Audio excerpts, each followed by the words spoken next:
झनक के आने वाले एपिसोड में आप देखेंगे कि झनक अर्शी की चिंता करती है और वो पूछती है कि दीदी आप ठीक तो है ना, आपको ज़्यादा चोट तो नहीं आई है ना। तभी अर्शी बोलती है कि झनक तुम्हें ये झूठा चिंता का दिखाने की कोई ज़रूरत नहीं है, मैं जो भी हूँ ठीक हूँ। अगर तुम्हें मेरी इतनी चिंता रहती है तो तुम मुझे इस हालत में छोड़कर नहीं जाती। वहीं दादी भी बोलती है कि हाँ तुम दोनों इस हालत में छोड़ के वो अनिरुद्ध से कहती है अनिरुद्ध तू तो चला ही गया, साथ में झनक को भी लेके चला गया। अगर झनक चाहती तो वो यहाँ पे रहती और अर्शी की देखभाल करती। अर्शी ने शायद मुझसे मेरा बुढ़ापा देखकर मुझे कुछ बोला नहीं और वो खुद ही चली गई कॉफ़ी बनाने के लिए और वो गिर गई सीढ़ियों से।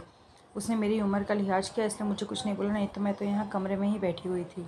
तभी अनिरुद्ध बोलता है कि यहाँ बहस करके कोई फ़ायदा नहीं, मैं अभी एम्बुलेंस को फ़ोन करता हूँ ताकि वो यहाँ जल्दी से आ जाए और हम अर्शी को जल्दी से हॉस्पिटल लेके जाएँ। अगर कोई इंजरी होगी तो हमें जल्दी पता चल जाएगा। वहीं सब लोग आते हैं और अर्शी का हालचाल पूछते हैं। बोलते हैं कि अर्शी तुम्हें ज़्यादा लगी तो नहीं?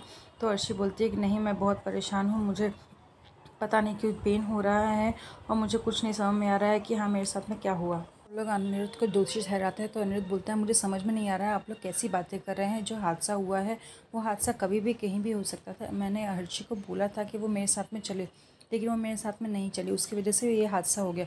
अगर मैं यहाँ पे रह भी लेता तो मैं उसकी क्या ही हेल्प कर सकता था। वो बोलता है आप लोग जो बार बार झनक को दोषी ठहरा रहे हो, झनक यहाँ पे इसकी नौकरानी नहीं है, वो यहाँ पे रहती है इसलिए इसका ख्याल रखती है, वो हमारा एहसान मानती है इसलिए इसका ख्याल रखती है।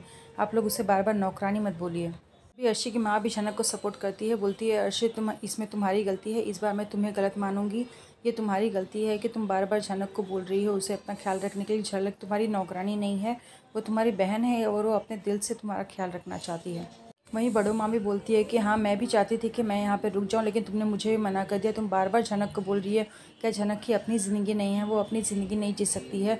मैं यहाँ पे रहती तो तुम्हारा ख्याल रख लेती थी, लेकिन नहीं, तुमने तो मुझे भी रुकने नहीं दिया यहाँ। वो भी झनक को बोलने लगता है, वो बोलता है कि अगर ये लड़की चाहती तो यहाँ पर रुक जाती तो ऐसी हालत होती ही नहीं। तनुजा भी बोलती है कि हाँ झनक को यहाँ पर रुकना चाहिए था, ये यहाँ पर क्यों नहीं रुकी। तभी अनिरुद्ध बोलता है शुभो को कि पापा ये आप कैसी बातें कर रहे हैं, आप किस तरह से अपना रंग बदल रहे हैं। मुझे तो ऐसा लग रहा है कि अब आपको लगता है कि लालन आपको कुछ बोलेगा नहीं, इसलिए आप ऐसा रंग दिखा रहे हैं। वो बोलता है कि अब तक तो आप झनक की तारीफ़ कर रहे थे, उससे माफ़ी मांग रहे थे, लेकिन आज आप उसको ही दोषी ठहरा रहे हैं। आपको क्या लगता है कि लालन के पैसे चोरी हो गए तो अब आपके पीछे नहीं आएगा, इसलिए आपने इस तरह से रंग बदल दिया क्या? तभी लोग बोलते हैं कि तुम्हें अभी भी यहाँ पे तमाशा करने की सोच रही है, तुम्हें समझ में नहीं आ रहा कि यहाँ पे अर्शी की हालत ख़राब है, तुम्हें यहाँ पे से उसे लेके जाना चाहिए। तो अनिरुद्ध बोलता है ये आप लोगों को नहीं समझ में आ रहा है, मैंने अपनी जिम्मेदारी पूरी कर दी है, मैंने एम्बुलेंस को बुला लिया है, वो कभी भी यहाँ पर पहुँचते होंगे, लेकिन आप लोगों को ही यहाँ पर तमाशा करना है, आप लोगों को ही झमक को जिम्मेदार ठहराना है हर चीज़ के लिए। वहीं जब बिपाशा अनिरुद्ध को कुछ बोलती है तो अनिरुद्ध भड़क जाता है, बोलता है ये सब आप ही का किया धरा है, आप लोगों ने सब अर्शी को बिगाड़ दिया है, अर्शी को मेरे खिलाफ़ कर दिया है, नहीं तो अर्शी ऐसी बिल्कुल भी नहीं थी।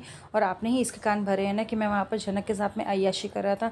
अरे झनक सिर्फ मेरे ऊपर गिरी थी तो मैंने उसे थाम लिया, अगर कल को आप गिरती और मैं आपको अगर पकड़ लेता तो आप क्या कहती कि मैं भी आपके साथ में अय्याशी कर रहा था? आपको ये कहते हुए शर्म नहीं आई? वहीं जब अर्शी की माँ अर्शी को समझाती है तो अर्शी गुस्सा हो जाती है, बोलती है माँ आप चले जाइए यहाँ से, आपको झनक के लिए ही बोलना है तो मैं यहाँ पर मर रही हूँ, लेकिन आपको कुछ समझ में नहीं आ रहा। तो अर्शी बोलती है नहीं मैं यहाँ से नहीं जाऊँगी।